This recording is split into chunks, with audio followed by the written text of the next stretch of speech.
A second suspect now charged in a homicide last month in Clayton. The man was shot to death after confronting two people breaking into his wife's car. This is, of course, Clayton's first homicide in nearly 20 years. Russell Kinsall is learning more about the second suspect and is live in the First Alert 4 newsroom. Well, this is a major case squad investigation. There are now two 18-year-olds charged with murder. But as of right now, this second suspect is still on the run. Second suspect is Darian Johnson. He is from Pagedale. The St. Louis County prosecutor is charging him with second-degree murder, along with armed criminal action.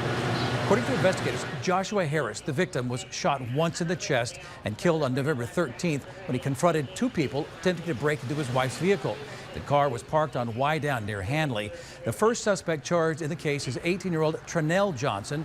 Police say surveillance video shows several shots fired from the driver and passenger sides of a Chrysler 300. And investigators say cell phone records show the newly identified suspect, Darian Johnson, near the scene at the time of the shooting. Again, Trinell Johnson is locked up in jail, but Darian Johnson is not, and police are searching for him right now. Live in the newsroom, Russell Kinsall, First Alert 4. Russell, thank you. Meanwhile,